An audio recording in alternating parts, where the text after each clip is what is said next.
చేశాడు? సీతమ్మను రామయ్య వెంటనే చూడలేదు.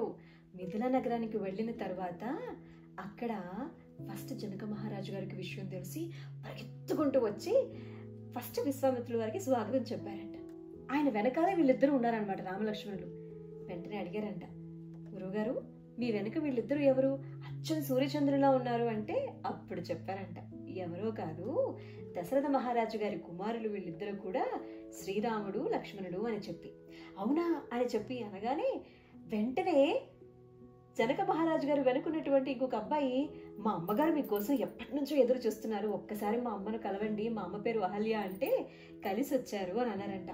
అవునా అంటే, అవును, మీ అమ్మగారు శిలగా మారి ఎన్నాళ్ళు రామయ్య తండ్రి కోసం ఎదురు చూశారు కదా, రామయ్య తండ్రి పాదం తగిలిన వెంటనే అహల్యగా మారాక రామచంద్రమూర్తికి లక్ష్మణమూర్తికి నమస్కారం చేసి వారింటికి తీసుకుని వెళ్ళి భోజనాన్ని వడ్డించారు. ఇప్పుడు గౌతముల వారు అహల్య ఇద్దరు బయటికి వెళ్లారు అని చెప్పగానే వాళ్ళ అబ్బాయి ఎంతో పొంగిపోయారంట. ఆ తర్వాత అన్నారంట, ఇంత గొప్ప గురువు విశ్వామిత్రుల వారు మీకు గురువు కావటం ఎంత అదృష్టము అని చెప్పి అని రామచంద్రమూర్తిని అడిగారంట, మీకు విశ్వామిత్రుల వారి గురించి తెలుసా అని. గురువు గారి గురించి తెలుసుకోవటం కూడా గొప్ప విషయమే కదా. ఒకప్పుడు విశ్వామిత్రుల వారు మొత్తం రాజ్యాన్ని పరిపాలించేవారట.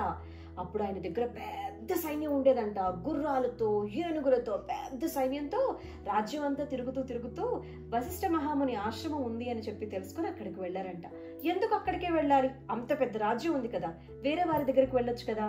ఎందుకంటే వశిష్ఠ మహాముని ఆశ్రమంలో మాత్రమే పులి మేక కలిసి ఫ్రెండ్షిప్ చేస్తాయి. పులి ఎక్కడైనా మేకతో ఫ్రెండ్షిప్ చేస్తుందా? ఖర్చుకొని తినేస్తుంది, అవునా? అలాగే ఎలుక పిల్లి ఫ్రెండ్షిప్ చేస్తాయా? తెగ ఫైట్ చేసుకుంటాయి కదా. ఇలా ఎవరైతే గనక శత్రుత్వం వైరం ఉంటుందో వాళ్ళు స్నేహం చేసేటువంటి చోటు వశిష్ఠ మహాముని ఆశ్రమం అనమాట. ఆ విషయం తెలుసుకుని అక్కడికి వెళ్ళారట.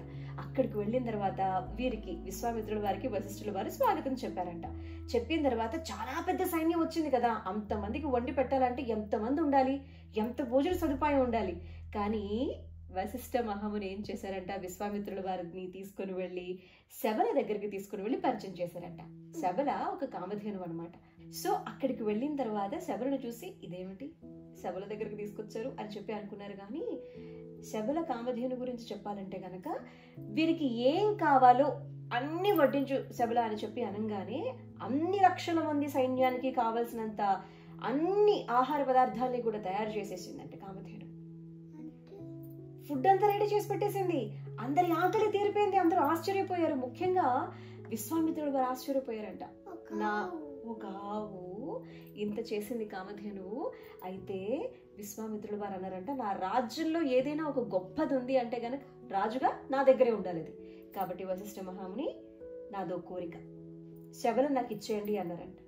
ఆయన అన్నారంట, నాయన పొద్దున్న లేచిన దగ్గర నుంచి రాత్రి గడిచే వరకు కూడా నాకేం కావాలన్నా, నా వారికి ఏం కావాలన్నా, నా ఆశ్రమానికి ఏం కావాలన్నా అన్ని చూసుకునేది నా కామధేను శబలే, నేను ఎలా ఇవ్వగలనయ్యా దాని నీకు అని చెప్పి అన్నారంట. అంతే, ఇద్దరికి మాట పట్టింపు, ఇద్దరి మధ్య గొడవ ప్రారంభమైంది. ఒక్కసారి గొడవ ప్రారంభమైతే సాధారణంగా ఆగుతుందా? ఎప్పుడైనా ఒకసారి రావచ్చు కానీ తీసుకోకూడదు. ఆయన అన్నారంట, 1,00,000 ఆవులు ఇస్తా నేను మీకు, శబలను నాకు ఇచ్చేయండి అన్నారంట. నేను ఇవ్వను అన్నారంట. అంతే, గొడవ పెరిగింది, పెద్దదయ్యింది. ఆ తర్వాత ఏం జరిగింది, ఈ వివరాలు విశ్వామిత్రుల వారు అంత గొప్ప మహా గురువులు ఎలా అయ్యారు అనేటువంటి విషయాలు కూడా తర్వాత కథలు మనం తెలుసుకుందాం. సరేనా? మరి మన కథ నచ్చితే ఏం చేయాలి? Like, share, comment and